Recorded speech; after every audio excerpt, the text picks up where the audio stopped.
पिछले एपिसोड में हमने देखा था कि वांग का जो क्लोन होता है वो लुओ हेमन सेक्ट के अंदर आ चुका था। वहां पर आने के बाद जितने भी नए आवे डिसाइबल होते हैं उनका टेस्ट लिया जा रहा होता है, इसलिए वांग भी उस टेस्ट में शामिल हो जाता है। वो वहां पर अपनी पावर का इस्तेमाल करते हुए उस टेस्ट को पूरा करने की कोशिश करता है, जिसमें वो कामयाब भी रहा था। इस वजह से वो लुओ हेमन सेक्ट में सिलेक्ट हो जाता है। इसलिए उसके जो मास्टर होते हैं उसे लुओ हेमन सेक्ट के बारे में बता रहे होते हैं कि यहाँ पर कैसी चीजें रहती है और तुम्हें यहाँ पर किस तरह से रहना है। इसलिए वांग अपने मास्टर की सारी बातें मान लेता है ताकि वो यहाँ पर अच्छे से अपनी कल्टीवेशन पावर बढ़ा सके। जिसके बाद यहाँ से ये एपिसोड शुरू होता है। तो इस एपिसोड की शुरुआत में वांग अपने बॉटल के अंदर वहां पर जितने भी हर्ब्स रखे होते हैं उन सभी के लिक्विड को जमा कर रहा होता है, जिन्हें जमा करने के बाद वो अपने कमरे के अंदर आ जाता है। और कमरे में आने के बाद वो उन्हीं हर्ब्स के लिक्विड का इस्तेमाल करते हुए अपनी कल्टीवेशन करना स्टार्ट कर देता है, जिस वजह से उसने वहां पर एक पावरफुल फॉर्मेशन बना लिया था। उस फॉर्मेशन का इस्तेमाल करते हुए वो वहां पर अपने उसी वेपन को निकाल लेता है जो उसने कई सारे वेपन को मिलाकर बनाया था। वो उस वेपन की पावर को भी फॉर्मेशन के अंदर मिलाया जा रहा होता है, जिस वजह से वहां पर एक पोर्टल बन चुका था। और ये पोर्टल ऐसा होता है कि जिस पोर्टल की वजह से वांग वहां पर अपनी रियल बॉडी को देख पा रहा था, वो वहां से असली वाले वांग को देख पा रहा होता है। और असली वाला वांग भी उसी गुफा के अंदर अभी तक के वहां पर कल्टीवेशन कर रहा होता है, जो देखकर तो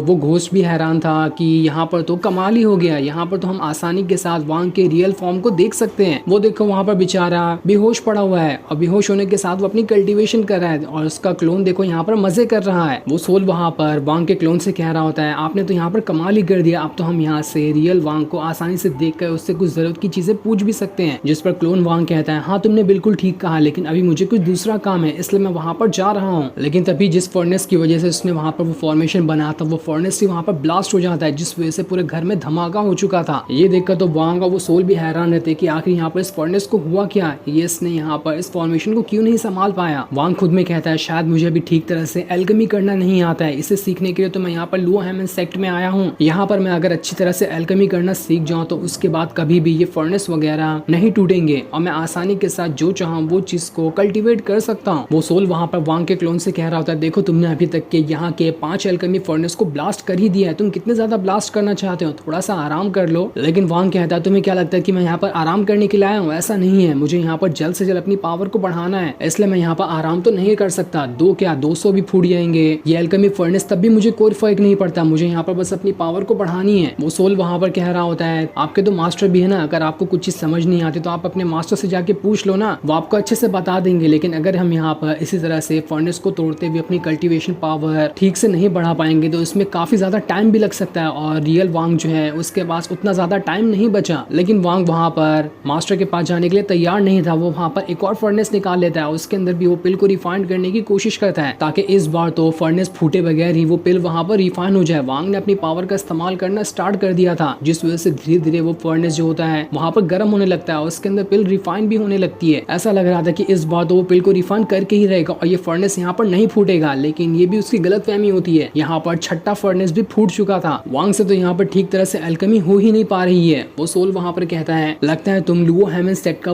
पूरा फर्नेस ही यहाँ पर फोड़ दोगे। मास्टर को पता चला तो वो बहुत चिल्लाएंगे यहाँ पर। अब तो जाकर यार मान लो कि तुम्हें मास्टर से जाकर कुछ पूछना ही चाहिए कि किस तरह से रिफाइन किया जाता है। तब ना चाहते हुए भी वांग इसके लिए मान जाता है। बाहर आने के बाद वांग सभी डिसाइपल से पूछ रहा होता है कि आप लोगों को पता है कि मैं यहाँ पर कैसे अपने मास्टर के पास जा सकता हूँ, क्योंकि मुझे नहीं पता कि उनका कमरा कौन सा है। लेकिन कोई भी उसे भाव नहीं दे रहा होता है, सब उसे इग्नोर मारते हुए आगे बढ़ते जा रहे थे। तब वहां पर वही लड़की आती है जो उस बंदे की बहन थी और उसका नाम चैन होता है। वो वहां पर आकर वांग से कुछ कहने ही वाली होती है कि तभी वहां पर उसका दोस्त आ जाता है जो उसे कहता है, हमें मास्टर के पास जाना होगा, हम यहाँ पर नहीं रुक सकते। इसलिए चैन जो होती है वहां से चली जाती है। तब जैसे वांग आगे बढ़ा होता है उसके सामने एक डिसाइपल आता है जो वहां पर आने के बाद वांग से कह रहा होता है, वांग क्या तुम्हें पता है चैन कहाँ पर रहती है, मुझे उससे कुछ बातें करनी है। लेकिन वांग तो यहाँ पर काफी ज्यादा गुस्से में था, इसलिए वो इग्नोर करके उसे आगे बढ़ रहा होता है। लेकिन तब वो डिसाइपल उससे कहता है, तुम्हें पता है मेरे भी मास्टर वही है जिस मास्टर को तुम ढूंढ रहे हो, मैं तुम्हें वहां पर ले जा सकता हूँ, इसलिए तुम्हें मेरे साथ चलना चाहिए। उस डिसाइपल का वहां पर नाम जुआन होता है। वो वहां पर वांग से कह रहा होता है, तुम्हें पता है कि मैं तुमसे 2 महीने पहले मिला था, जिस दिन तुम यहाँ पर टेस्ट देने के लिए आए थे ना, उसी दिन मैं भी आया था। हमें यहाँ पर 2 महीने गुजर चुके हैं और 2 महीने बाद देखो मैं तुमसे मिल रहा हूँ। इन 2 महीनों में हमारे मास्टर के और भी कई सारे डिसाइपल बन चुके हैं। मैं तुम्हें मेरे मास्टर के पास ले जाऊंगा और तुम्हारी और भी मदद करूंगा, लेकिन उसके लिए तुम्हें मेरा एक छोटा सा काम करना पड़ेगा। मैंने देखा कि चैन तुमसे थोड़ी बहुत बातें करती है, तो क्या तुम मेरी उससे सेटिंग करवा दोगे? अगर तुम मुझे ये बता दो कि मैं उससे कैसे बात कर सकता हूँ तो मैं तुम्हारी सारी मदद करने के लिए तैयार हूँ। जो सुनकर वांग उसे धक्का मारते हुए कहता है, अबे तुझे मैं कोई लव गुरु दिखाई देता हूँ जो मैं तेरी यहाँ पे सेटिंग कराऊं, नहीं चाहिए मुझे तेरी कोई मदद। और इतना कहने के बाद वो वहाँ से जाने लगता है, लेकिन जुआन वहाँ पर उससे कह रहा होता है, अरे बड़े भाई एक बात तो सुन लो, बस थोड़ी सी मदद कर देना, मैं ज्यादा कुछ थोड़ी मांग रहा हूँ। जिस पर वांग कहता है तो ठीक है बताओ मुझे क्या करना होगा। जिस पर जुआन कहता है तुम्हें ज्यादा कुछ नहीं करना है, मैं तुम्हें यहाँ पर इस सेट की और अच्छे से बातें बताता हूँ कि ये सेट पहले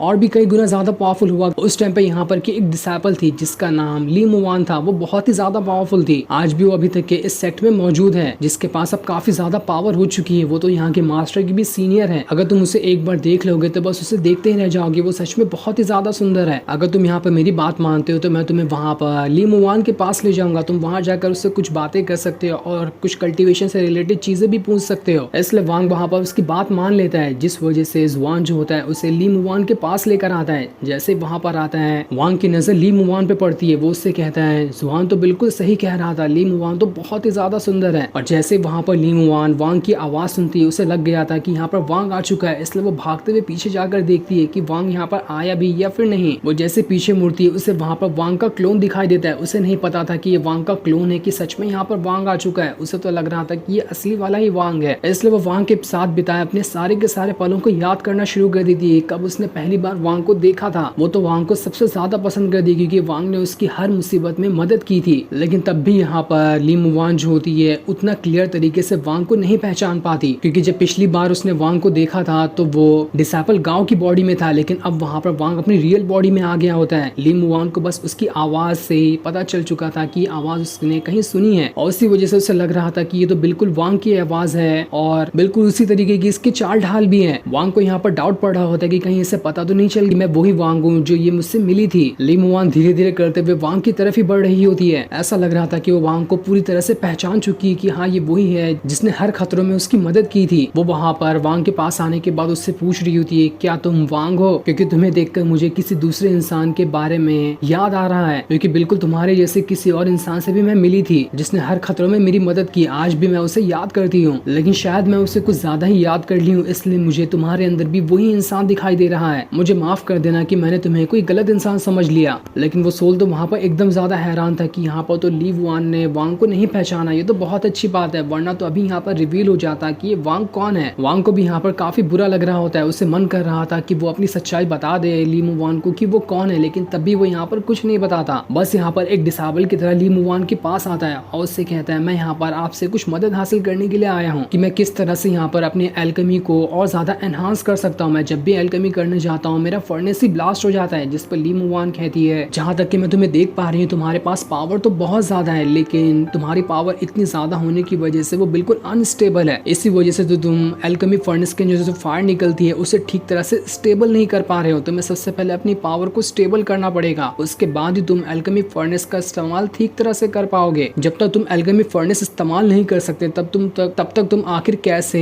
पिल को रिफाइन कर पाओगे। इसलिए सबसे पहले तुम्हें अपनी पावर को स्टेबल करना है, और मुझे पूरी उम्मीद है कि ये चीज तुम बहुत ही आसानी के साथ कर भी लोगे। लेकिन तब भी अगर तुम्हें कुछ डाउट लगता है तो ठीक है, मैं यहाँ पर तुम्हें अपना वाला एल्केमी फर्नेस देती हूँ। ये नॉर्मल फर्नेस से करीब 100 गुना ज्यादा पावरफुल है, ये जल्दी ब्लास्ट नहीं होगा। तुम जितनी चाहो उतनी चाहे इसके अंदर पिल रिफाइन कर सकते हो, तो इसे ले जाओ, इसके साथ अपना एल्केमी करने की कोशिश करो। हो सकता है कि तुम उसमें कामयाब हो जाओ, लेकिन तब भी तुम अगर यहाँ पर एल्केमी ना कर पाओ तो समझ लेना कि तुम्हारे पास इतनी ज्यादा पावर है, वो पावर तुम्हें एल्केमी करने से ही रोक रही है। तुम एल्केमिस्ट कभी नहीं बन पाओगे, बल्कि तुम नॉर्मल पावर को गेन कर सकते हो। और इतना कहने के बाद वो वहां से चली जाती है। जो सीन दिखाते ही ये एपिसोड यहीं पर एंड हो जाता है। Thanks for